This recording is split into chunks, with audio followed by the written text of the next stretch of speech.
out of these four valuable, philosophy. And I am working with Professor Pulikala Majjan, who is one of the eminent scientists, and he was part of this pioneering research of carbon nanotubes. Professor Ijima of NEC Japan discovered carbon nanotube, and Professor Ajahn was a postdoctoral fellow at that time with Professor Ijima, and he was part of the pioneering research in carbon nanotube. Professor Pulikala Majjan and Professor Ebison, both along with Professor Ijima, actually unraveled all the details of the carbon nanotube. And carbon nanotube research was really prolific in the last couple of decades, and there are a lot of fruitful outcomes have came out of carbon nanotube, like improving the mechanical properties of several carbon fibers, etc. So many other things, just to list a few. And he was a part of that endeavor, and he's a well-accomplished researcher, and he has published more than 1,000 publications in renowned journals. And citation means if you publish a research, how many people actually rely on your work. That just gives, that is the idea of citations. And he almost cited more than 100K. That is kind of a non-accomplishable thing for normal researchers. It's a very impressive value, and H index is around 177. And he has given a lot of invited talks across the globe. I mean, he used to travel a lot, but during this situation, the good thing is that he's available for all of us here in Rice University throughout the year. But again, there's a trade-off, I would say. So this is about Professor Pulikala Majjan, and he is from Kerala, basically from Kodungalur. He's always a well-wisher of our state, and he used to travel to Kerala many times in an year, and he used to deliver talks in Cochin University, Kerala University, Calicut University, etc. And he always liked to improvise or improve various research as well as academic activities in our state. And he is part of one of the higher education board in Kerala as well. Now, come to the topic. I think no topic is complete without giving a basic introduction about what is what. So I will start with conventional basic ceramic capacitors. Of course, we physicists most know about all the capacitors, ceramic capacitors and electrolytic capacitors, because we used to use these things in our electronic experiments in our labs. But still, I will try to give a basic introduction of what is capacitance and how it is defined, and what are the parameters that affects the charge storage capability of a device, etc. And then slowly I will move to from ceramic to I will move to electrolytic capacitors, then to supercapacitor, then pseudocapacitors, etc. And then we will be discussing a little about why nanotechnology, or how nanotechnology can help in improving the charge storage capability of a supercapacitors. And lastly, I will share one of the recent research that I was looking into is how the functionalization of graphene nanoplatelets affect the charge storage capability as well as the electrocatalytic activity. We might have heard about water splitting, right? Also, you might have heard about fuel cells. Fuel cells are kind of a green source of energy where hydrogen and oxygen are used as fuels, and they will come together and burn, and they form water, along with we will get electricity out.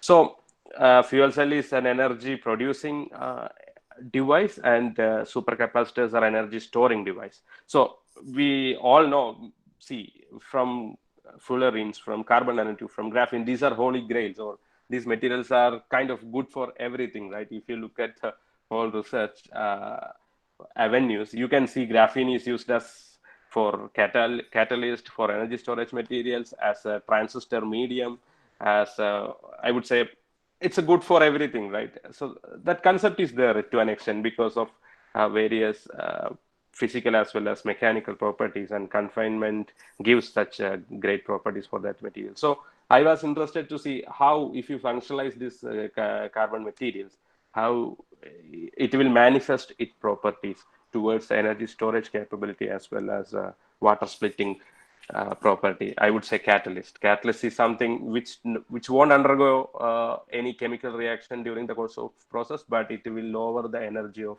reaction to make the reaction easy. Something similar. So let's see. Let's define capacitance by a single sentence. I would say it's in a normal term, we can say it as the ability of a system to store an electric charge. And how it happens. Mostly electric charge, Q, and the amount of charge stored always directly proportional to the applied voltage V. V is the external force that we are giving to push the charges into some of the device structure. And of course, the proportionality constant will always be neutralized by looking at the specific properties of the device. And it same goes with our Newton's law as well, right? The acceleration of a material is always proportional to the applied force. And what factor modify the acceleration? Because two different materials with different mass will accelerate in a different fashion. So we identified mass as the proportionality resolving constant. Similar way, here charge storage is directly proportional to voltage. That particular rule keeps all the time. Then what depends? Different systems, how much charge it can store depends on their specific properties, like maybe size, the separation, the material they used, etc. So that particular essence of the device is carried by this constant called C. Okay. And again, I talk this thing, and when we can define capacitance as total charge per voltage. Now, let me take a deep dive into the basic introduction. So the first question is, what is a capacitor? How you can make a capacitor? How can you make a capacitor? Whether a single electrode can act as a capacitor. Single electrode means a metal plate where you can actually give a electric voltage across it. Whether it can store charges or not. That's a question. The answer is no, because of the basic Coulombic repulsions. You cannot accommodate more electrons in a single electrode setup. The reason is every system in the globe would like to sit in an equilibrium state, or I would say most less energy state, right? So if you bring more charges here, what can happen is that electrical charge neutrality will be broken, and no system like that. Every system would like to stay in a stable state. So if you bring more electron by applying a voltage here, the Coulombic repulsion between, see, now the total charge is 0 here, right? And you are bringing more electrons here, which simply means that you are increasing the amount of charge in the system. But that is not possible because this electrostatic repulsion would not allow you to bring more charges into a single plate electrode. So single plate cannot store any charge. Now, what happens if you bring another electrode close to it? Now let's consider these two plates as a single system. Now, if you apply voltage across this particular device, what can happen is, anyway, the final state that the system should achieve is an electrically neutral state. But this system, if you apply voltage across it, since these are conductors, electrons, you have what you call valence electrons are free to move. They are above free energy level, and they are actually making a conduction band in the case of metals. So if you apply voltage across it, the electrons will be accelerated and they can move across this particular structure. And if you apply positive and negative voltage across it, what can happen is the electrons will be depleted from one plate and it can move to the other plate. And so the net effect is you have a net negative charge on this plate and a net positive charge on this plate. And as a whole, this system is electrically neutral because the Coulombic interaction between these two plates will cancel out the excess charges in this particular system. And interestingly, we all know that Coulombic repulsion usually follows inverse square law, right? The Coulomb's law. But here, if we look at, now you have the device setup ready. Now you are looking at various parameters. What are the parameters that affects the total charge storage capability of this particular structure? We all know if you decrease the distance between these two plates, the charge neutrality can be achieved quickly, because if they are close to each other, the Coulombic repulsion effects will be higher, right? Basically, it is proportional to the square of the distance of separation. So if you bring together, more charges can be accommodated in the system. That's the thing. See, if you bring these things together, you can actually store more charges here because the charge compensation can happen quickly because they are very close by. This is one way of increasing the charge storage capability of this particular structure, reduce the separation between the two electrons. And the other one is basically simply you can increase the area of the electrodes, because if you increase the area of the electrode, the number of atoms, or then the number of atoms are making molecules or a crystal-like structure, right? If you increase the area, basically you are increasing the number of atoms in your system, then number of electrons in your system, etc. So if you increase the area, you can actually bring more electron into one electrode, so that the total system will be neutral, but at the same time there is a concentration gradient of charges between plus and minus charges. So this is another way to increase the charge storage capacity of this particular device, increase the area. And again, keep this in mind, the system want to keep the electrical neutrality. So another way to increase the total charge storage in this device is bring a material system called a dielectric. Dielectric something, if you apply voltage across the system, the whole system will be polarized, depends on the polarity. I mean, we all know the classic state of atoms, right? It consists of nucleus as well as a lot of electrons roaming around it, and that system is also electrically neutral. The electronic configuration will be in such a way that the total charge is neutral, right?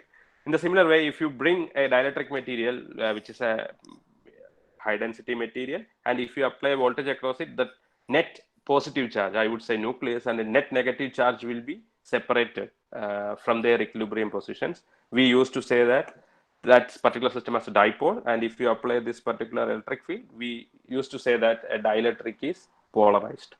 So polarization will happen opposite to the applied electric field, right? So this is also another way to increase, to get the electrical neutrality of this whole system. And if you introduce a dielectric between here and apply voltage across it, because of this polarization of your dielectric material, the whole system will reach an electrical neutrality. And this electrical neutrality can be reached quickly, and the same way you can have more charges here, because this is helping in addition to the counter electrode here, as well as the separation between the thing. So in principle, capacitor is a two electrode setup where you can have a dielectric material, and by increasing the area as well as by decreasing the separation between the two electrodes, you can store more charges. But is it really a worthy thing to increase the area to 1 meter or 2 meter? Then you have to carry your capacitor with you, right? To increase the capacitance, you cannot carry really a big stuff with you. And most of the physical materials, even if it's a ceramic, it will have a definite thickness, I would say few millimeters, right? So D is also limited, the area of the electrode is also limited, and the dielectric material that you can use, not many materials has a very high dielectric constant. Maybe barium titanate had 83 dielectric constant. That is a number which gives an idea about how much it will polarize under an electric field, etc. But this everything is limited. You cannot cross certain values. You cannot increase area to a large value. You cannot remove the separation. If these two electrodes are touching each other, then they are shorted. They cannot store any charges. So these parameters are limited. I would say area, separation, as well as the dielectric constant of the material. Then you should find another way to increase the charge storage capacity of this device by some other means.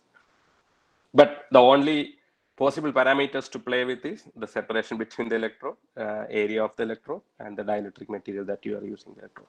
So these are the parameters, and you have a constraint. And now let's see how we are going to tackle this particular hurdle to store more charges in the system. Before that, let me actually give an idea about the structure. So usually you will have two electrode plates, and you will have a dielectric in between. And if you simply see the internal structure schematically, you would see something like this. You have a positive and negative charge electrodes here, and the dielectric will polarize in this direction, so that the whole system will have an electrical neutrality. And with an applied electric field, this will charge. And if you remove this source of electric field, the opposite action will happen, and the stored charges will be depleted through the external circuit and across the load. And charging is a spontaneous process. You have to supply energy, but since charging means you make a concentration gradient, and once you release your battery, this concentration gradient will produce a charge flow to reach another equilibrium state, I would say. So that is producing a current. You might all know these are basic thermodynamics or physics. And let's look at how electric field varies across the supercapacitor. It remains constant across the whole separation. And if you look at the voltage, voltage would have a slanting nature from this top electrode to bottom electrode. Voltage will go like this, and this is the voltage gradient that you are creating by charging the supercapacitor.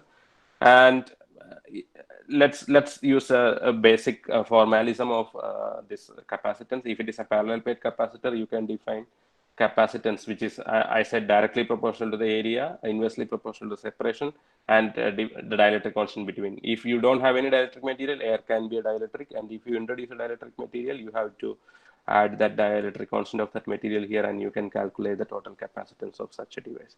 And if you see, the total capacitance is of the order of nanofarad. That is not a big number. You cannot store much charges under this configuration. Even you make the plate like 2-3 meters square, and if you try to reduce separation, you cannot bring down more than a few millimeters because these are all solid stuff. You cannot short it as well, right? So this is the capacitance of a conventional ceramic capacitor that we are all using in most of our electronic devices as well as electronics. And how you can increase the capacitance with solid-solid interface, it's very hard. And the immediate answer to cover that hurdle is whether if you can make a liquid solid interface, the separation between what you call the charges can be reduced much. Let me explain how. So this was the idea that brought by scientists of that time to increase the capacitance. So what they did is we have 2 electrodes here, and we will have an electrolyte in between these 2 electrodes. So what will happen is, I mean, let me discuss the making of these electrolytic capacitors. Basically, we will have what you call a casted aluminum on one side and a polished aluminum on the other side. And as soon as you have electrolyte here and apply voltage across it, what will happen is this electrolyte will oxidize the polished aluminum surface to a very small extent. So aluminum oxide will be formed on the surface. And that aluminum oxide thickness will be few micrometer in size. And the aluminum oxide is a good dielectric with a dielectric constant around 8. And now, you know that liquid and solid will come into a very close contact, right? The liquid can eventually wet the other electrode surface. Experts used to say solid liquid interface. And solid liquid interface is actually matching 2 density materials together, right? Solid has a very high density, liquid has less density. So there will be an intrinsic interfacial potential if you bring 2 different density material because of the total charges on the surface. That's one thing. We used to say Helmholtz potential, some zeta potential, etc. You might have heard all these things.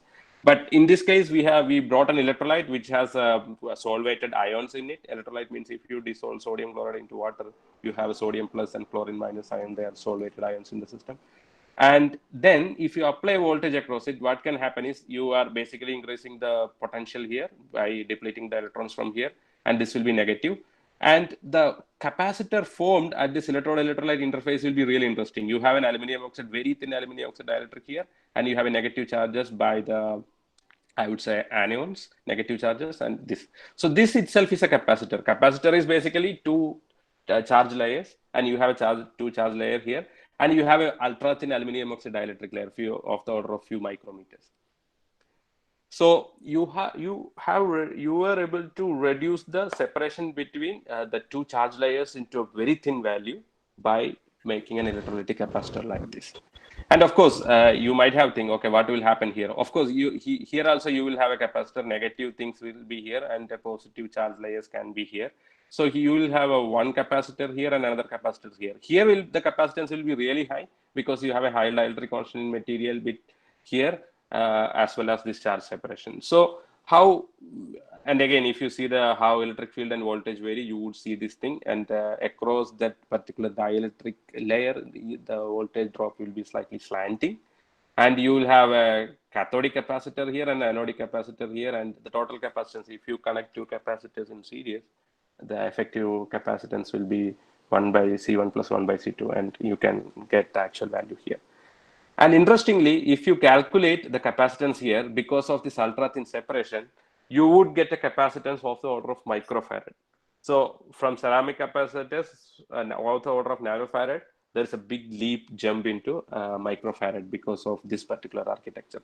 Since you have some amount of liquid here, the packaging is little important here. You don't want any leak or anything. And also here, when from ceramic to electrolytic capacitor, you should aware about where you are giving your positive or negative because of this particular architecture. So even with these two drawbacks, like solid packaging is needed, as well as you should worry about the positive and negative electrodes because you have a cathode and anode here due to the liquid interface. But the capacitance has increased from few picot nanofarads to microfarads. And that's a good thing, right? And again, this is also limited, right? Still, you have an aluminum oxide dielectric layer of which has the thickness of the order of sub hundreds of micrometer. And how can you reduce the thickness of the separation further? That's an interesting question. And there comes the concept of supercapacitors. Of course, this concept of supercapacitors is also a kind of serendipity. You might have heard about Leclanché cell, Daniel cell, and everything, right? So if you, as soon as you make an electrolytic cell, you would see a non-zero current in your circuit. That because, I mean, there won't be any oxidation reduction reaction happens, but still you see a non-zero current. This usually we say as capacitive current, and that capacitive current is formed due to the electrical double layer formation at the electrode-electrolyte interface. I already said there's a density difference between two liquid and solid, so charge neutrality will be reached by forming an electrical double layer at the surface. And this capacitive current, everybody sees this thing, and what is this current? And then suddenly scientists identified that this is a charged electrical double layer that is formed at the surface. And why don't you use this particular concept to bring more charge capability of your capacitor? And there comes a supercapacitor where you will have two electrodes, and this will be separated by another separator, which is a electrically non-conducting material with some porosity in it. Porosity is to allow the movement of cations and anions across the electrolyte. And if you use a metal here, the maximum storage capacity is limited because metals is a very good conductor, and the density of states, we would say charge density of state will be integrated, averaged out throughout the plate, right? And you would see a net charge density over here.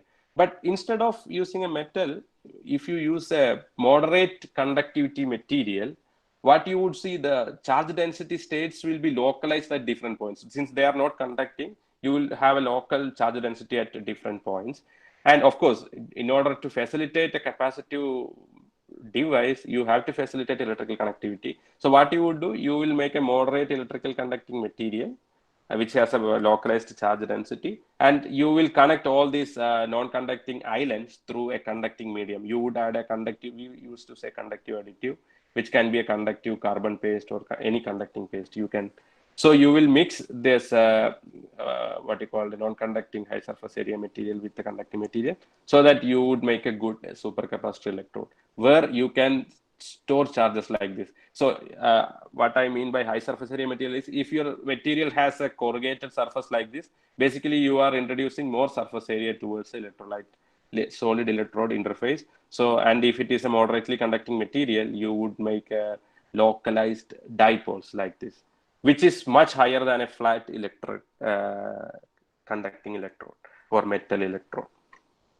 And this is how nanomaterials is manifested as a holy grail here, right? If you think about nanomaterial, which has a very high surface to volume ratio, and that would what you call manifest as the capacity to store more charges, because it will have a more surface area exposed to the surface. And I should what you call stress here, these are all surface phenomena, nothing to do in the bulk, everything will happen at the surface.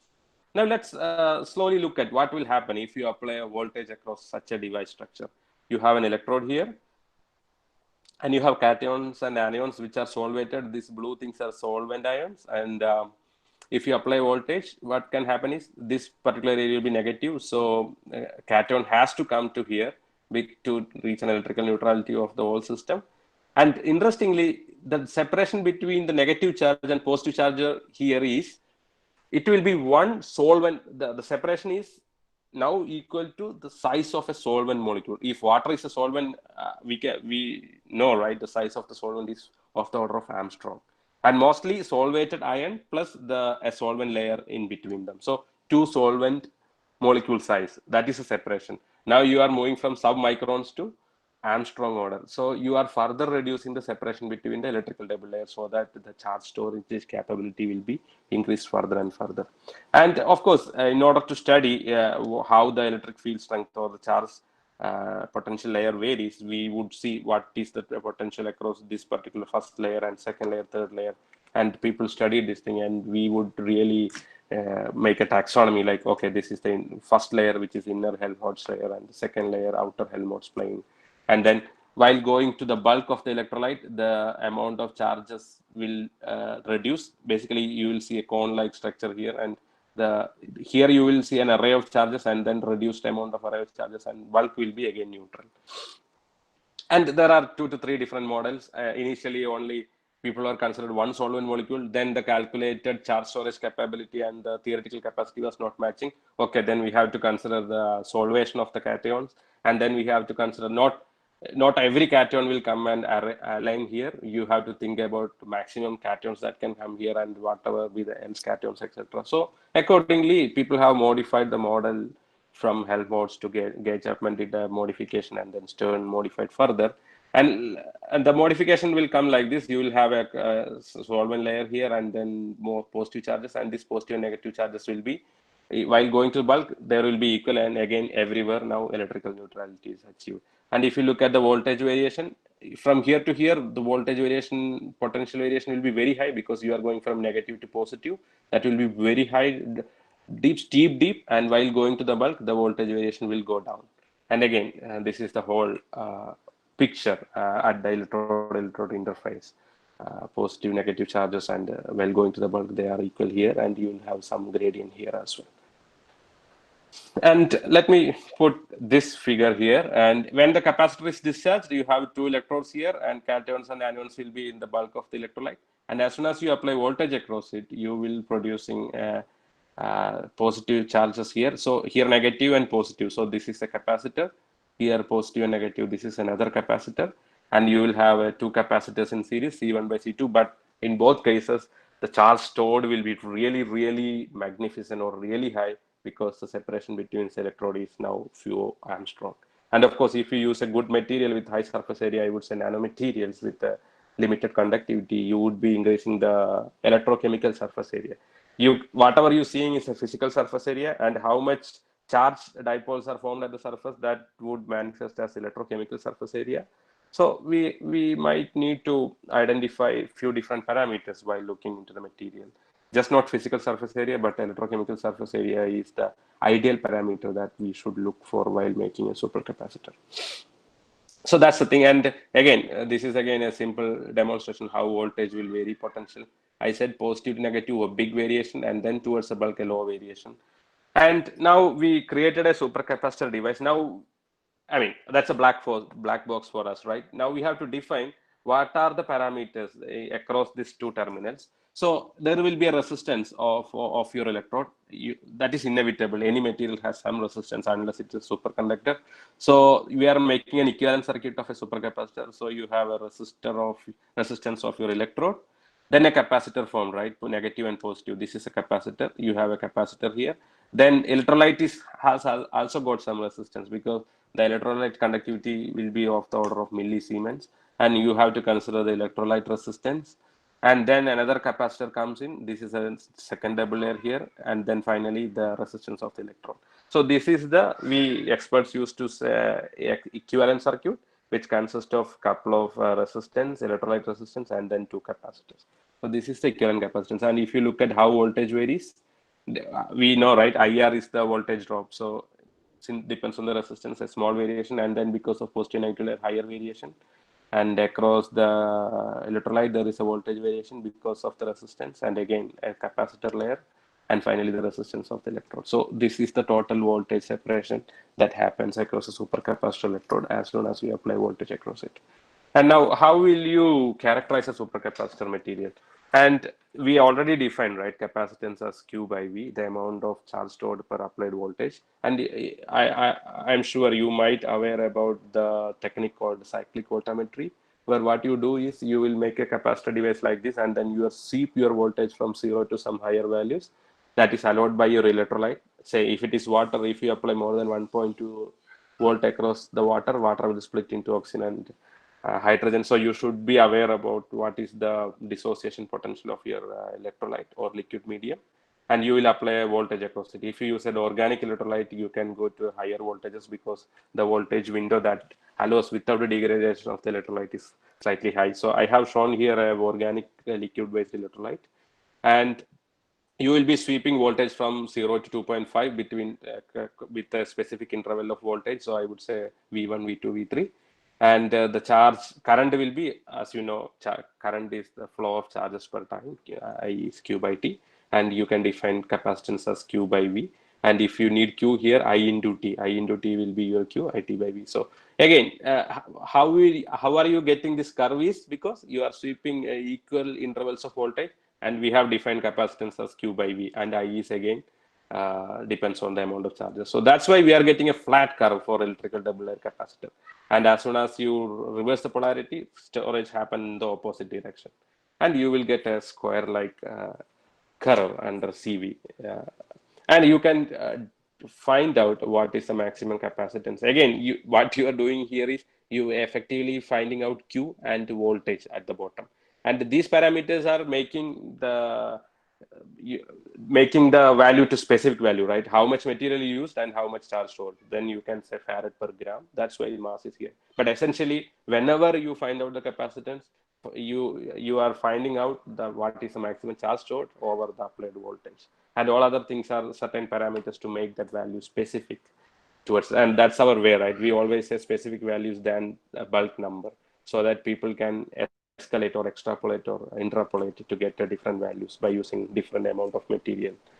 And again, there is another method to calculate. If you discharge your capacitance instead of this cyclic voltammetry, then current into times over the voltage applied will give you the capacitor. So with this, I will try to give a kind of short conclusion. What is a capacitor, what is a supercapacitor, and what is a battery? So the electrolytic capacitor or ceramic capacitors will discharge very quickly. That's a transient phenomena you might have learned from your classes. It will discharge quite quickly so that the voltage drop happen very quickly. And supercapacitors are actually storing more charges. And see, here is basically it's all electrostatic, right? In the ceramic capacitors, there is no what you call the moving molecules or atoms. Only electrons are moving or dipoles are relaxing. So that's a very quick phenomena within the fraction of microseconds or picoseconds. That can happen very quickly. So the total charge stored will be dispersed out very quickly. And we would say we are aware about the capacity as well as power, right? Power is how much energy delivered per time. So power wise, our ceramic capacitor is the best because it will deplete all its charges quite quickly. And while coming to supercapacitor, there are the total mechanism is assisted by the diffusion of cations and anions in the electrolyte. That is slightly sluggish process compared to the alignment of dipoles or electrons in the electrode. So this is bit slower, and the discharge will be bit slower compared to ceramic capacitors, but it's fast enough to deliver the power quite quickly. So capacitor voltage drop will be slanting. And if you go to battery, that's a very interesting thing. Battery, you will be using electrodes where the cations or anions are intercalating to the respective electrodes. They will intercalate and then diffuse through the crystal lattice of the cathode or anode. I would say cathode is lithium iron phosphate, lithium cobalt oxide. Those are the famous cathodes used in the lithium battery, where that is not limited to surface phenomena. Cations or anions will intercalate into the crystal lattice, and it will diffuse through the crystal lattice. So diffusion through the crystal lattice is further slower. The ions are moving through the crystal lattice. That is again a sluggish process. So while go to battery, this is the rate limiting step: diffusion of cations in the electrodes and the intercalation procedure. So the discharge will be further slowed down. And again, I said capacitor is basically we are making the charge concentration different, right? As soon as the charge concentration start depleting, the voltage will also decrease correspondingly. That's why voltage is not flat at any point. It is constantly decreasing while discharging your battery. But when you go to battery, basically the cations or anions are within the lattice. Until the last cation get discharged from your lattice, all cations will feel the same electrical field strength because of the high crystallinity of the cathode material. So voltage won't drop. All the time oxidation reduction happens, it will happen at the same potential because of the crystallinity of your cathode material. And that's why the voltage is not varying. Here it's not really depends on the concentration gradient because of, but the cation and anion felt the what you call the electrical formulations of a crystal structure. So the voltage will remain constant. And during the discharge, the voltage won't vary. We used to say the what you call the oxidation or reduction potential of the cathode or anode. You will see the voltage remains the same during the course of discharge. And finally, once every cation or anion depleted, then voltage drop very quickly, like a thing. So that's the difference. Battery, we would say it has an infinite capacitance because voltage is not varying over time. Capacitor has a moderate rate of varying voltage per time, and electrolytic as well as ceramic, they will do very quick discharge, so that very high power, moderate power, and the low power. So let's see. It's not really weight, right? As I said, the surface area matters and electrochemical surface area matters, but we used to say it as farads per gram because that's the only quantity that we can really measure. Electrochemical surface area we cannot measure quite quickly, so still we will identify the capacitance specific value as meter square per gram, or based on the what you call weight, but still the surface area can be connected to weight. And then since nanomaterials has a very high surface area to volume ratio, they comes out of holy grail here. And we said about electrical double layer capacitance. I would add one more thing, which is called pseudo capacitance. Pseudo capacitance is something you will have the electric double layer here, and if you have an electrode material here instead of a carbon material or something where it doesn't go oxidation or reduction, but if you use a transition metal oxide here, transition metal oxides, I would say manganese oxide or ruthenium oxide, something similar. Transition metal oxides are very typical material where the oxidation state of your metal atom can exist in different oxidation states, basically +2, +3, +4. That simply means that that particular structure can accommodate different charge distributions or configurations. So if you apply 1 voltage across your capacitor and you have a manganese oxide or ruthenium oxide here, if the ruthenium oxide and manganese oxide has a different potential state that can exist under this particular applied voltage, for example, ruthenium oxide, if you apply 1 voltage across ruthenium oxide, it has 3 possible oxidation states, 2+, 3+, and 4+. And if you apply that voltage, this oxidation state will change. Oxidation state change means if it is going to a more oxidation state, it will have a net negative affinity here because it need more negative charges. So basically your electrode surface is now affine towards your charges. If you use such an electrode, the electrical double layer formed will be adsorbed onto the surface. Basically you are collapsing your dipole here. So, but if this absorption happens, there will be a charge transfer between the electrolyte and electrode. That would comes out as a oxidation or reduction reaction, which would introduce an electron into your external circuit. So that curve no longer will be a straight line like this, where only electrical double layer forms, but because of this oxidation, you will see a peak in the CV, which is because of this adsorption.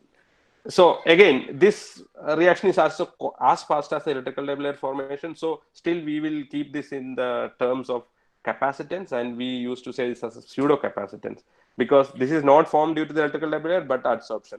And again, absorption means not again intercalation. It is just will happen at the surface, and the capacitance will be between the nucleus as well as the outermost electronic configuration or the charge on that particular surface. We used to say Debye length.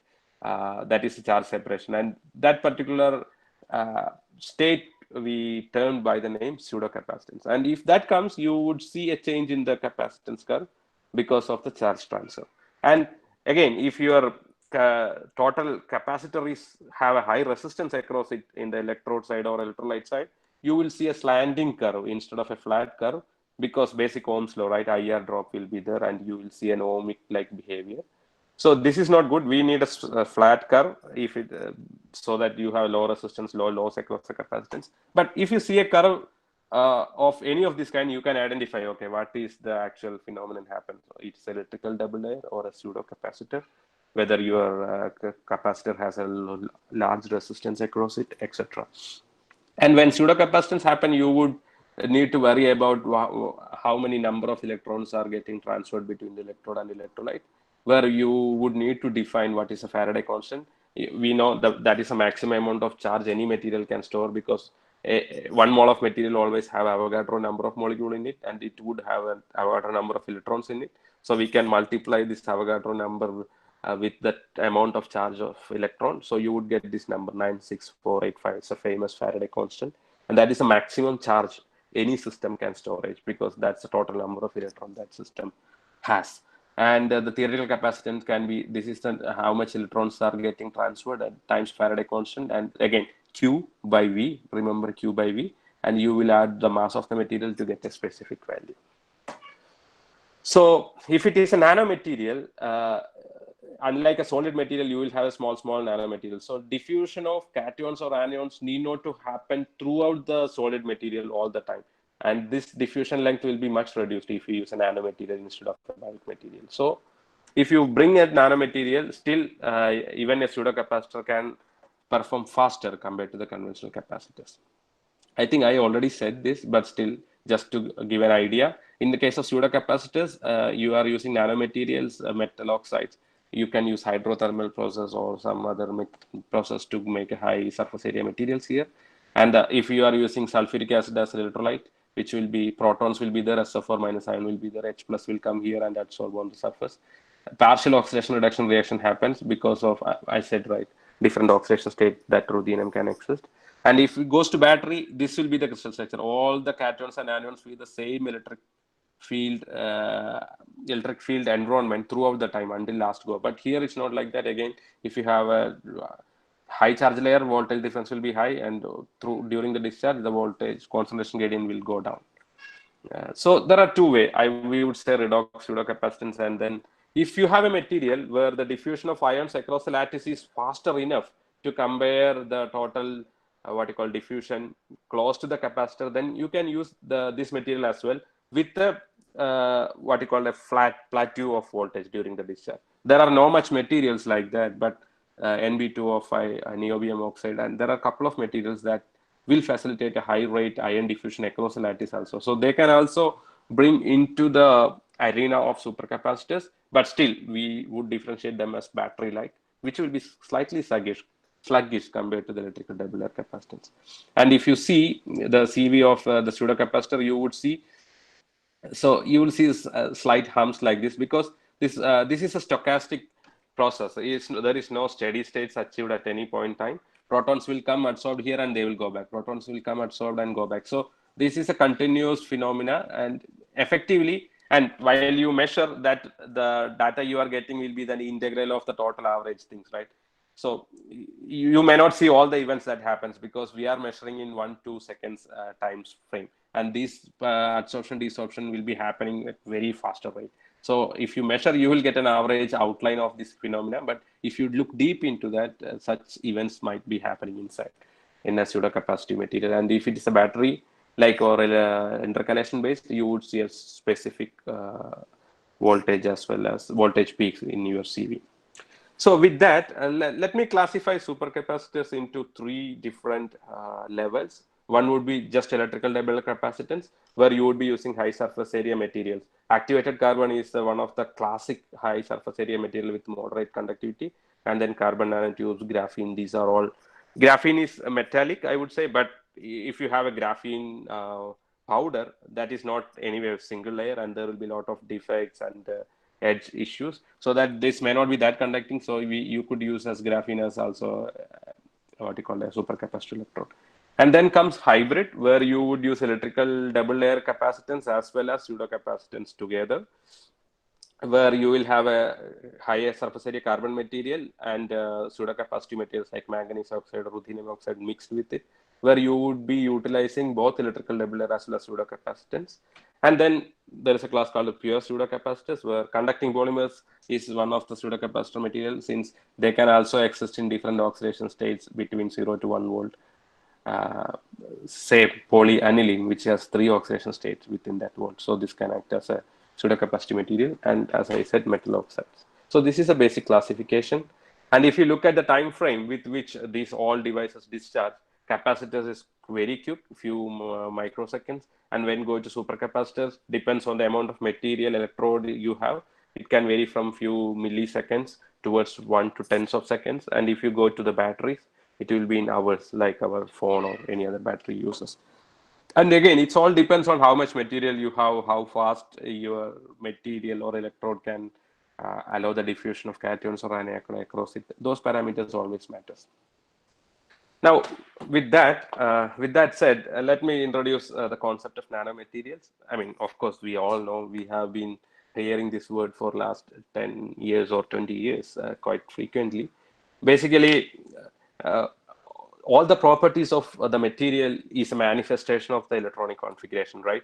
So if you have electrons filled up to Fermi energy level or more, then it will have a conductivity. So heat conduction, electrical conductivity, all those can happen. And if you don't have materials, electron energy levels up to Fermi energy level or below the valence band, then they don't take part in any conductivity, so they are considered as insulators. And if you have a moderate electron filled energy levels between valence and conduction band, we used to say as semiconductors. So at some particular temperature, enough electrons will be allowed into the conduction band to facilitate electrical conductivity or something like that.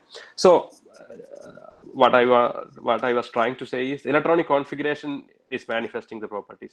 Now, and the length of the atom is size of the atoms is the order of angstroms, and the distance between nucleus and electron is of the order of picometers. And so if you reduce the dimension of your material to that limits, the electronic distribution will be affected for sure.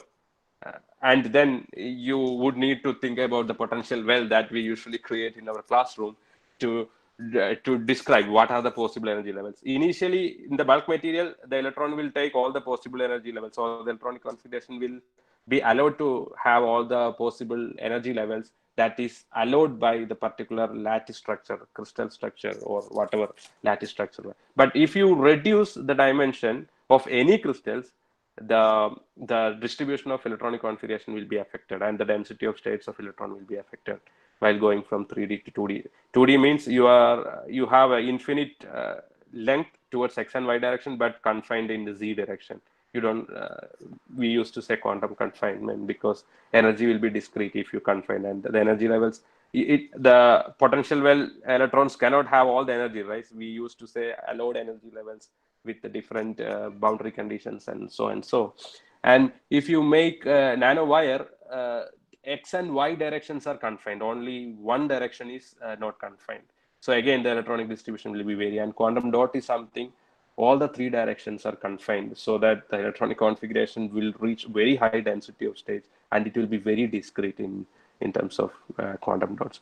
So this manifestation of electronic configuration will improvise different physical properties. The same material, gold bulk, will be yellow, but if you reduce the size into nano sizes, that would show some different color. Simply because the energy levels between valence and conduction band will be different if you confine, because of the same potential well boundary condition like problems. And again, the color of the material is simply depends on what energy it absorbs and re-emit. And since the electronic distribution has changed, you should expect a different color, because the energy difference between excited and the ground state is different for a nanomaterial. And we should try to utilize this interesting properties. And here, especially, we can use this for energy storage, because we said we need local charge densities and to make a higher dipoles. And if you look at the library of the materials that people use to make supercapacitors, there are a lot. I would say activated carbon is the main thing, where maximum surface area will be exposed. Activated carbon means you will take a graphite lattice. Graphite lattice, the interaction between two top and bottom layer is van der Waals. So you can actually intercalate any of the molecules here, and so that you can increase the separation between the graphite layers. Eventually, you are making graphene-like structures, so that total surface exposed to the electrolyte or whatever will be high. And then called transition metal oxide, they will be used as for supercapacitors. And then aerogels, these are low density materials, but they will have a high surface area. So electrolyte can percolate through all the holes, and you will get a better active surface area. And then composites of these two things. And now recently a new material came, people used to call it as Emzine, see, if you look at the carbon materials, they are not conductive enough and low density. You have good surface area, but density wise it is very less. And we already defined the capacitance is again depends on the number of moles of atoms in the system. So you are compromising. You have high surface area, but less density, less amount of material. And if you go to transition metal oxide, they are not conducting at all. You have to add a lot of conductive additives, which are inactive in the storage reaction. So even though you are getting pseudo capacitance, but you cannot have a maximum loading because of the poor electrical conductivity. So while coming to MZene, which has got which are most of the time MZenes are titanium carbides or titanium nitrides, and with some functionalization at the edge, maybe oxygen, nitrogen, or whatever it is. But the good thing is that it has a transition metal oxide in the system. At the same time, has a high surface area, and it is a very good conducting material. Not very good, moderately conducting material as well. So you need not to add any additives or anything to facilitate the electrical connection between the charge storing centers. So Professor Yuri Gogotsi of Drexel University, during his PhD, he discovered such a material we used to say max phase. He is a what you called peeling off some other phase, and then it produce MZenes as a structure like that. So in principle, this material is now acting as a state-of-the-art material. Still, they are in the lab scale. They never used in industry scale. Industry scale, still supercapacitors, activated carbons are used as supercapacitors. Okay, now we have almost discussed the fundamentals as well as the state-of-the-art materials that people are using to make supercapacitors. So before going to this, I would add one thing. Supercapacitors itself is not going to solve every issue. We need a battery plus supercapacitor. So supercapacitor is a high power delivery charge storage unit. Battery is a long last charge delivery unit. If you combine these things, of course, supercapacitor, if you use, you will have a pulsated output. You all know. But with a proper electronic circuitry, you can reduce that pulsating behavior of a capacitor. So that, see, you are using a battery car, but during the initial starting and as well as the initial acceleration, you would need more power to the cranker. So battery cannot provide that thing because battery chemistry is a bit sluggish compared to the supercapacitor chemistry or physical nature. So you would connect a battery and supercapacitor during the starting and initial acceleration. Capacitor will disperse enough power for that thing, and then capacitor will stay idle, and battery can deliver the power continuously for a long time. So that's how we should see how capacitor will be used in the electromotive industry. And of course, there are buses and all those things. Maybe in Western Europe or China, you would see just capacitor-based buses. But what they are doing is they have a preferred circuit where the bus stop will have a what you call the electrodes in it. So the bus will go and stop to get people in or out. By the time there will be an electrodes on top and bottom, they will charge your capacitor, and that capacitor will discharge quite quickly. But by the time the bus will reach the next charging station, so you have to play with the time. We know how much time it will take to charge and discharge. With that, you can actually use just capacitor to power a what you call a transportation system, but you should have a predefined points, and you should worry about within how much time you will reach the next check station. Otherwise, you will stop in between. But if you use a battery as well as supercapacitor, like a Tesla or any other Nissan or any other new electromotive devices, they are employing basically a supercapacitor as well as a battery in its system, so that the power delivery will be managed. Even in grids now, people are started using supercapacitors to meet the quick power drop. See, if power cut happens and if they are actually switching on, the load in the total what you call the grid will be very high, right? So the drop will be very high. So to manage such system, you will always have a big capacitors in between, so that it will manage everything. Okay, now with that, let me go to a specific problem where how the functionalization of a graphene would affect the charge storage capacity of if you use this particular as an electrode, and how the functionalization of the edges would affect the charge storage capacity as well as the catalytic activity of water splitting. So graphene, this is not graphene. Graphene nanoplates are like few layer graphene, I would say. You will have a 5 to 20 layers of graphene in it. And in any case, if you have a hexagonal symmetry or lattice like this, you would have two edges. I can say armchair edges as well as zigzag edges. It's based on how you see at the edge. So zigzag edges where you will have a localized pi electrons in the system, but in armchair edges, the carbons are bonded with a triple bond, so there is no free charges in the system. But armchair edges, you will have a free electrons. So these sites are more fertile for any reaction compared to armchair edges. Just to give an idea what it is, and we are trying to functionalize these edges with the different functional groups.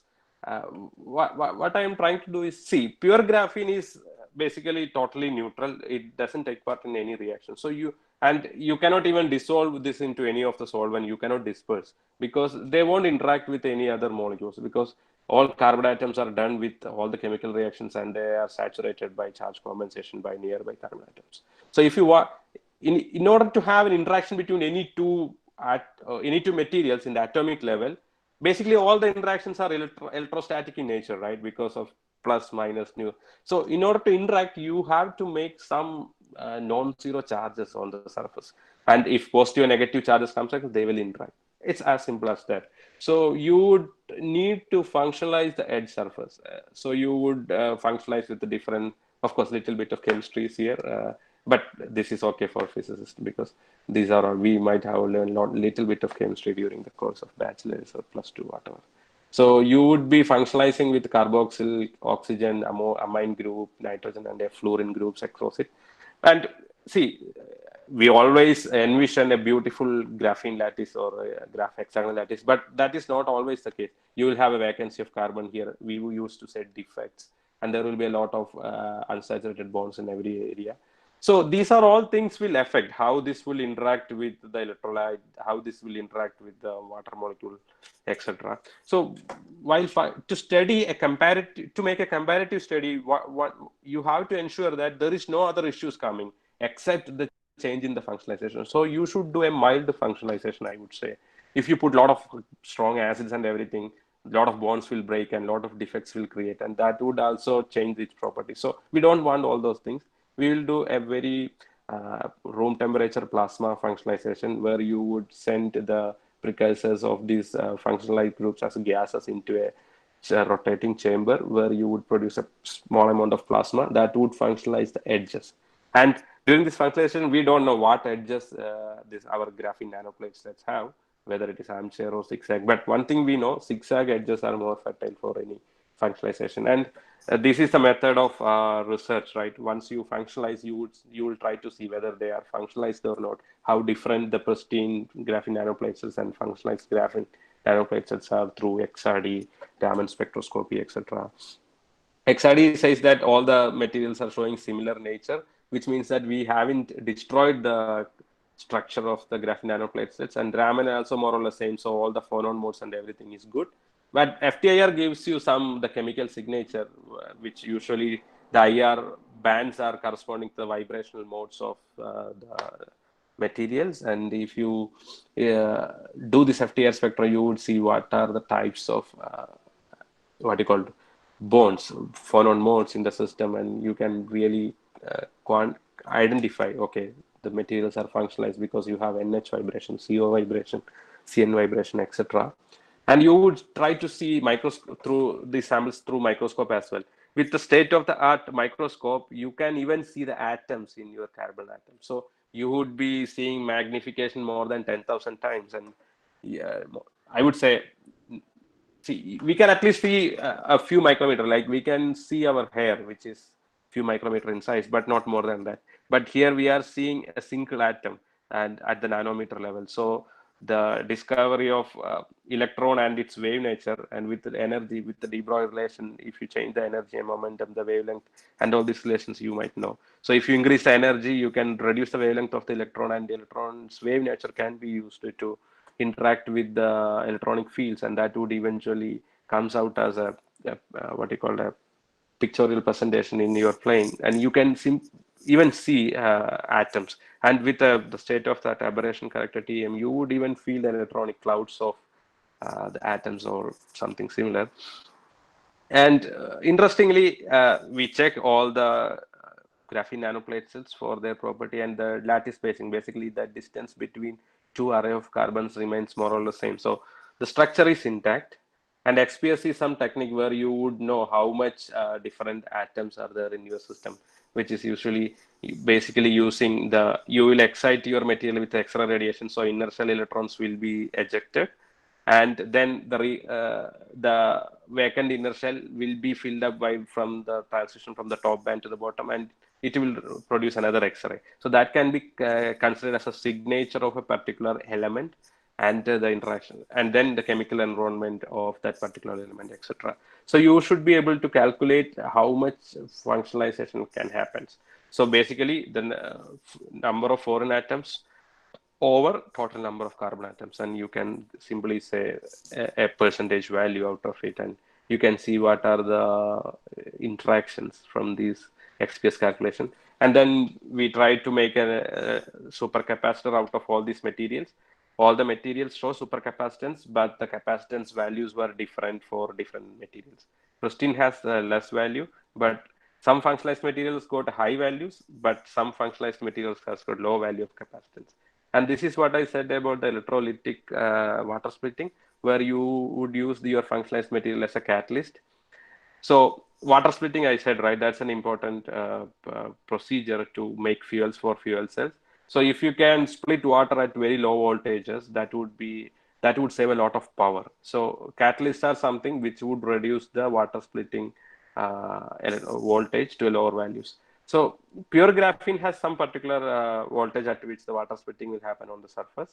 And some functionalized materials show higher voltages, but some of them shows lower voltages. And we need to find out why. Some functionalized materials split water at lower voltages, some functionalized materials do at higher voltages compared to the pristine value.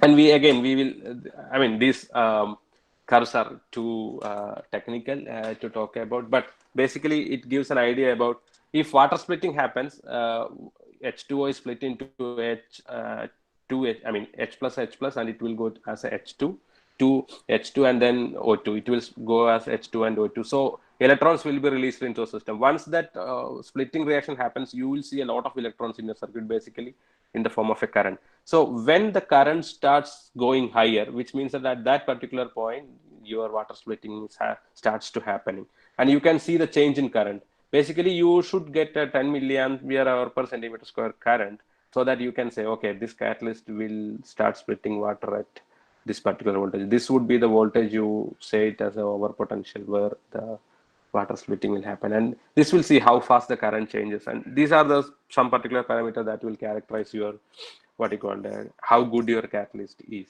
Like capacitance, that's a parameter, right? Similarly, we will say these particular parameters are to qualify how good your capacitance is. Now you have to define how this two param capability is defined in the molecular level. So catalyst is something, it should not undergo reaction. So, but what should happen is the water molecule should adsorb on the surface, and then this particular catalyst will produce an environment where water splitting will happen at a low potential. Once they are splitted, it should go back and hydrogen should be released from the surface. So the interaction between the catalytic surface and these protons or cations or anions should be a minimum value. So we would identify it as if it is adsorbed, there will be a free energy change, delta G, right? Gives free energy. And of course, it can be connected to entropy, temperature, blah, blah, blah, whatever the things. But just identify that if it is a good catalyst, the change in free energy during the adsorption, and there will be a change in free energy during the desorption. And if it is a good catalyst, the change in free energy for the total reaction will be close to zero, which means that there is no much interaction between catalyst and this thing. But in terms of supercapacitor, we need some interaction, right? Or the cations or anions should come as close as possible towards the electrode surface. So in that scenario, supercapacitor as well as a catalyst, this behavior is mutually exclusive. One don't want much interaction, one want a pretty good interaction. So what we will do is we will try to see how close the electrolyte cations or anions comes to the pure as well as functionalized graphene edges. I mean, of course, we will be mostly looking at, we don't know now which is age, whether our material has a zigzag or armchair edges. But what we will do, we will find out the delta change in free energy on all the materials. This is all theoretical modeling. We have the capability now. We will create a crystal structure and we can actually introduce these cations or anions and see how. Basically, we have defined all the potentials, right? Starting from hydrogen atom, we know what is energy levels and all those things. You can actually recreate that environment through extensive computational things. We used to say DFT, density, functional theory, and then dynamics. So many things are there. You once you go into the research field, you would know more about it. But essentially, we will be finding out the change in free energy. So so in presence of, we have a pure graphene, and then you have a functionalized graphene, and in presence of proton adsorbed on the surface. And so change in free energy will be total energy of the adsorbed state, total energy of the just functionalized state. And then we used to say hydrogen will be released once this reaction happens. So adsorbed and a desorbed condition. So these everything will come in this delta E. And delta ZP is a 0-point potential where you would look at the low state energy, I would say 0-point energy of the hydrogen atom. So with these two values, you would be able to calculate the change in delta free energy. Change in the free energy. And that would give you an idea how good your material is for supercapacitor as well as catalytic activity. And if you look at, I already said, armchair edges doesn't have a free electrons in it, so reaction may not be happen. Functionalization may not be effective, but zigzag has a free pi localized electrons here, so reaction will happen. If you look at the formation energy, these are higher values for zigzag edges. So probably if our hypothesis is correct, we would see what you called, we are calculating the delta free energy for both edges, right? And we have seen that the delta free energy change for both edges, zigzag as well as armchair edges for all the functionalized molecules. And we have seen that the delta free energy change for both cases. And interestingly, we have seen the armchair edge functionalized molecules, not armchair, zigzag edge functionalized molecule, delta free energy change for each functionalized molecule is exactly matching our observation in the case of catalysis as well as a capacitor. So what I'm trying to say is, if you look at the delta free energy, for COH functionalized molecule, delta free energy change is very low, but capacitance will be poor in that case. But for fluorinated one, the delta free energy is very high, good capacitance, but poor catalytic activity. It simply depends on the change in free energy. And interestingly, the armchair edge calculated values are not matching our observation. So we can conclude that we all had the zigzag edge graphene nanoplatelet with us, and that the calculation exactly follows the behavior shown in the catalyst as well as supercapacitor. And if you look at this different data, you can see that the over potential is something with which we characterize a catalyst. It is getting reduced while going from COH to fluorinated graphene nanoplatelets. But in the case of capacitance, it's just following the opposite trend. Here you are seeing something odd. Of course, odd things are always there in nature. But here the oddity is because some sort of unsaturated charges, and that brings out a little bit of pseudocapacitance to the picture. That's why this NH2 is showing an odd behavior. And this work is recently published in Royal Society of Chemistry journal called Nanoscale. And with this, I would like to conclude, and I thank Dr. Professor Boris Jakobsen and Dr. Sharmila Shirodkar for helping out with this DFT calculations. And I should thank my funder, like Army Research Lab of United States and Indo-US Science and Technology Forum. That's a common body between Science and Engineering Board India as well as one of the science funding agency in US. And of course, I should thank Agen Research Group. It's a big group. We have a good platform to work on several things. And with that, I conclude, and I'm happy to take few questions if you have some. Thank you. Thank you, Anand. Thank you very much. Now it's time for clearing the doubts of the participants. Yeah. A few questions have already came on the chat box. I'll fire them one by one. Please. Somebody is asking about your email contact. I hope I can put it in the chat box. Yeah, please. Now one question. Yeah, Safna Shamir. Please mention the feasibility of vanadium pentoxide based multi-cation materials for supercapacitors. Yeah, so again, vanadium oxide is also comes under transition metal oxide category, and vanadium can exist in different oxidation states. So it's a good material. And at the same time, vanadium oxides is a layered material which has a lot of what you call the interatomic space between vanadium as if you see, vanadium will be covered by oxygens, that is the crystal structure, and in between you have a lot of lattice space. So vanadium can actually accommodate bigger elements, not just protons, lithium, sodium kind of stuff. So people have been using vanadium oxide as a supercapacitor electrodes. Using water also you can use for sure, and then with the sodium intercalation, lithium intercalation, etc., something similar. I would say, yeah, vanadium, but make sure that you are making a high surface area vanadium pentoxide V2O5 using hydrothermal technique or something. If you use just vanadium powder, that may not help you to get a good capacitance values, or the surface absorption desorption may not happen quickly. But make it high surface area so that at even higher supercapacitor speed charge discharge cases you can use it. Yeah, thank you. Another one from Krishna Prasad sir. Sir, he asking to explain pseudo capacitance, and there is one more supplementary question. Sir, one doubt: any device that can act as both would solve the issue. I think both it will be offering both crystallographic capacitance as well as pseudo capacitance. He meant, I think. Yeah, I mean, see, I think from the discussion we might have understand that this charge storage, what you call charge storage mechanism is slightly different for different things, right?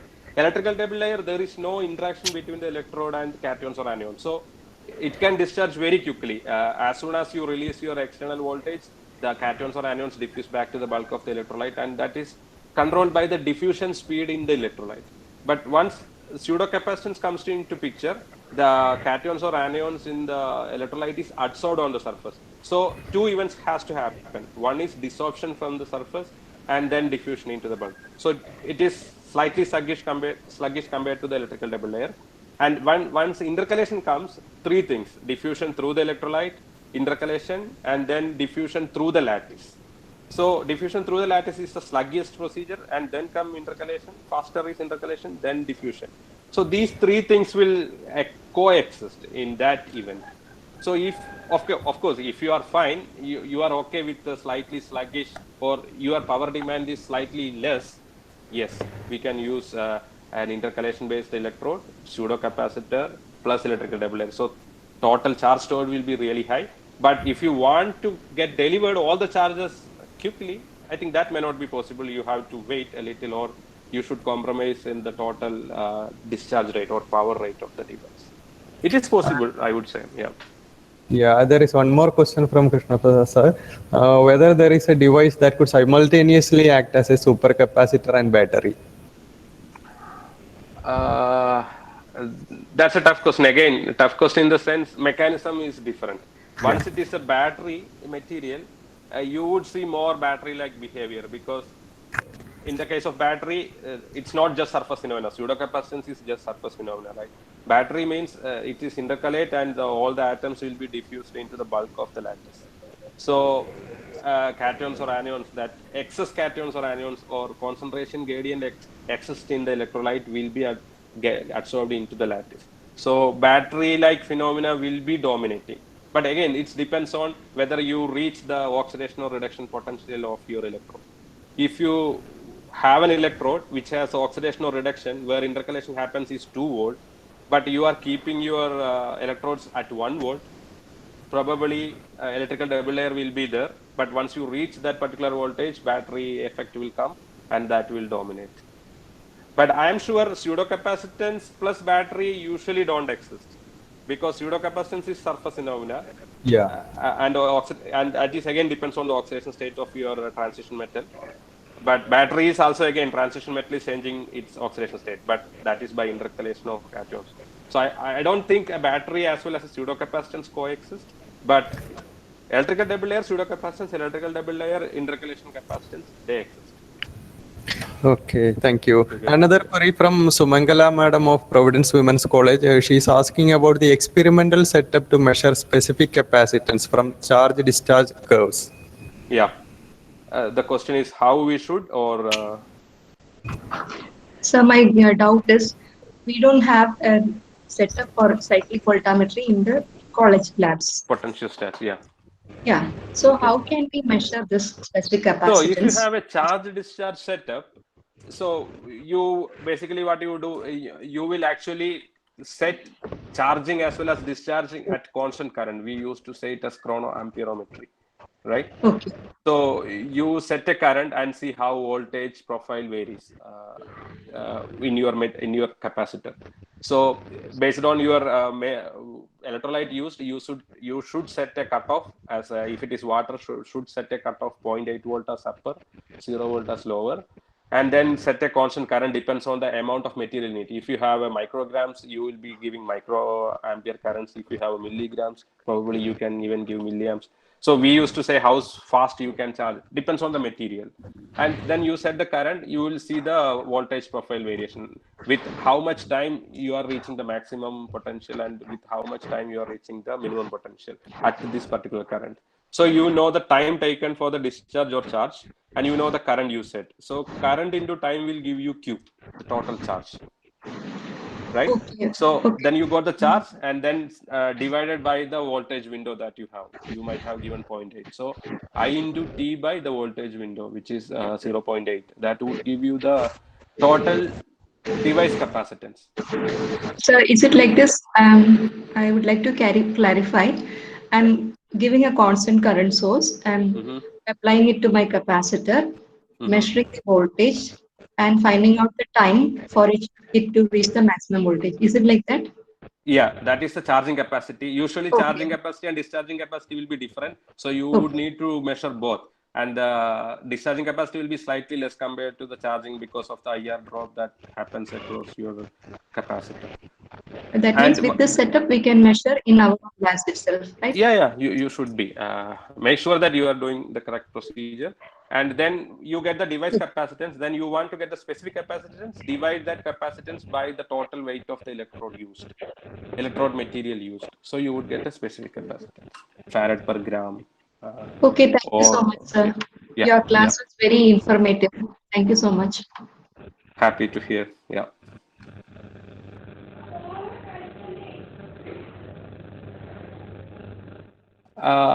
We are not hearing you, Nizam, for some reason. Is it?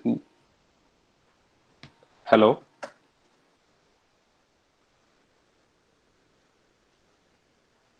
Hello? I cannot hear you, Nizam. Maybe you are muted. Now it's okay, I think. Yeah, I can hear. Yeah. Shafna is asking about the fabrication technology used to prepare the electrodes. That's very important. That's the reason why we are seeing a different capacitance in the literature for the same material. I would say these are again just surface phenomena, right? If you got a 10 centimeter thick electrode and a 1 centimeter thick electrode, still whatever happens is only on the surface, and whatever capacitance you are getting is only by the material which are on the surface, unless until you are allowing the percolation of electrolyte throughout the bulk by making porous electrodes or something. So I would say just one layer of maximum amount of material which can contact with the electrolyte in a direct basis. That is the ideal scenario that we want, but you cannot make always like that. You have to have some thickness, and you will have a dead weight which is close to the current collector where electrolyte cannot reach, and you will get a surface phenomena. So in the research scale, I would make a thinnest electrode possible to get the specific capacitance, and so that all the material will be exposed to the electrolyte. So if you take a titanium foil and oxidize it, you will get titanium oxide or something similar. You make a manganese or do electrode deposition to get the thinnest possible oxide layer on the surface, so that whatever capacitance what get you will be the best value, and you will get a maximum capacitance per gram. But if you make a thicker one, you will get still the same capacitance, but you have a lot of dead mass which are not interacting with your electrolyte. So with the same material, you might be getting the same capacitance from the two measurements, but once you convert into specific value, say farad per gram, the second one will be much lesser compared to the first one. So during the research, make a thinnest electrode possible. One way is to make a hydrothermal thing. Say you can put your precursors into a hydrothermal cell and put the stainless steel foil or whatever current collecting foil into it and try to grow your metal oxides on top of it. Otherwise, there are techniques called what you call electrochemical deposition. Take your foil there and try to oxidize the surface using your electrochemical cells. Other way is to use some physical vapor depositions and then followed by annealing under oxygen atmosphere. Those things all work. But make sure that during the course of research, try to make a thinnest electrode and get the best value that you can report. Yeah, that's it. And Abdul Basit has a general query about the cost effectiveness of these supercapacitors. He in fact require a comparison of cost effectiveness of supercapacitors with fuel cells. I mean, both are doing different functions. Fuel cells are producing electricity by burning oxygen and hydrogen, where you can have a water tank and you can split this into oxygen and water using a catalyst and feed into fuel cell that could run your car. Supercapacitor is doing totally different thing, right? Fuel cell is a much bigger unit and you would need more sophistication. Cost-wise, fuel cells will be much costlier compared to supercapacitors. But you are going to get indefinite energy out of it if you have enough fuel, that is water. But supercapacitor is pretty cheap because you are using activated carbon. Most of the materials, if you burn organic materials, that would end up as carbon. So you can use that activated carbon for making electrodes.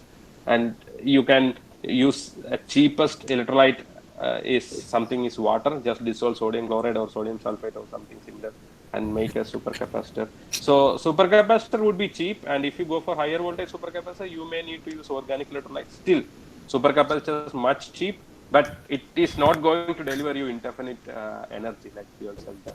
So totally two different things, and cost-wise, supercapacitor is way cheaper than fuel cell configuration. Okay. Now, Basim sir is asking about the safety of supercapacitors, as particularly because these are storing much of energy. Is there any safety concerns about the supercapacitors? Only safety concern is like we have to worry about the electrolyte that we use. If you are using water and you are charging this, applying voltage maybe 2 volt, water will split into hydrogen and oxygen, and you are creating a lot of vapor inside your supercapacitor. And these are sealed cells, right? And a sealed setup with excess pressure inside because of the conversion of water into gaseous state, it can break, or you would see a small blast or kind of thing. But otherwise, supercapacitor is much safe. There is nothing wrong can happen, provided these days we have a good smart circuit which won't allow the voltage to go through a prescribed values. So it is much safer compared to any other active materials like lithium-ion battery, where you have very active materials on either side. Electrolyte is also moisture sensitive, so many things. If you are using just water and activated carbon as supercapacitors, these materials are quite inactive in any sense. So they are much safer compared to lithium-ion battery, where moisture is a big issue. Okay. Now, Sharath is asking about the maximum ability of the supercapacitors discovered it. I think he requires a quantitative data about the efficiency. Efficiency-wise, supercapacitors are much better than battery, right? Battery maximum you can cycle for 1,000 times. That simply save 3 years of life. If you charge and discharge your battery every day, the 1,000 times will reach maybe within 3 years. So that the life of the battery is much less, because deintercalation happens, the lattice structure will degrade slowly. And especially if you deep discharge, basically you are taking a lot of things from some structure, right? So the structural integrity will be slowly go down. So battery will degrade in a year. But supercapacitor, there is nothing happen, just physical absorption, desorption. There is no big mechanical stuff happening. Unless until your electrolyte is drying because of some reasons, your capacitor is good for your lifetime. It would happy to charge discharge for like 100,000 times without much issues. Yeah, But that's charge storage capacity is much less. I have to insist that while comparing battery and supercapacitor. Yeah. now Basit is again asking about a comparison of the safety of fuel cells and supercapacitors. I didn't find any safety issues unless until this gas pressure related stuff. If you have a container and you are making a high pressure, I mean compressed gas in it, and that could break something similar.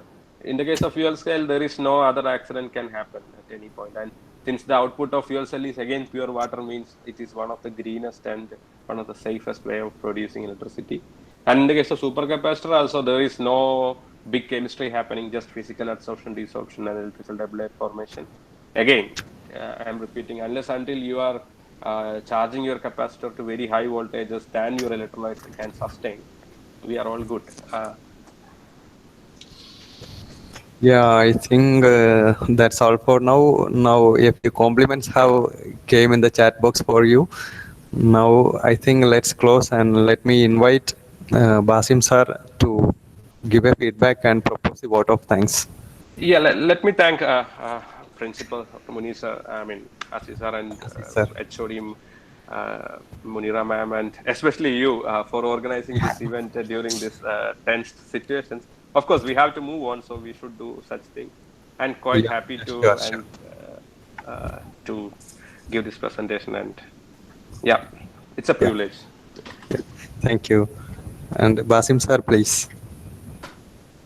Sir, is it audible? Yeah. Yeah, it's audible. Yeah. I think the participants can unmute their mic and they can talk also. If they have some questions or queries, they can ask. If they have some doubts, they can ask.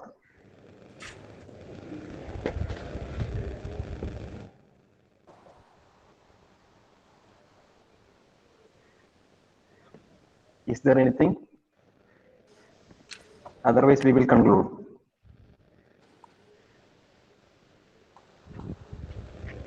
Okay, then I will conclude. Then I'm just going on to our vote of the official vote of thanks ceremony. First of all, on behalf of our PSMO family, I would like to extend a really hearty vote of thanks to Dr. Anand for sparing his time and sharing his knowledge and ideas. Actually, the way he presented the topic was very interesting. He started from the very basics and moved on to higher levels. And then I would like to extend my vote of thanks to all participants who have participated. Actually, we have participants even from Japan also and other parts of our country. And so I thank all participants and our principal and all other dignitaries who have participated in this program. Then we will be continuing this webinar series. And when we announced this first webinar, the response we got was very super. So we decided to continue this conduct of webinar as a series, and there will be one webinar per a month. So next webinar will be in the first week of September in a new topic, and hope all of you will join with us for the upcoming program. Once again, thank you all. And here we are ending this program. And still, I think if you have some doubts, those who have some queries, they can remain here, and otherwise you can leave this venture.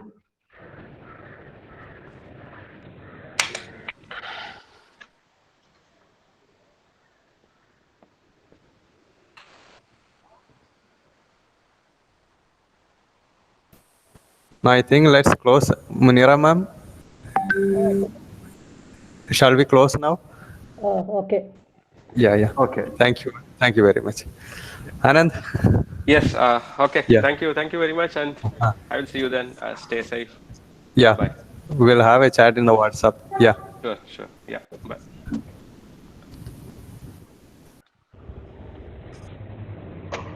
Nizam sir പിന്നെ പാർട്ടിസിപ്പൻസിനോട് feedback form fill ചെയ്യാൻ പറയും.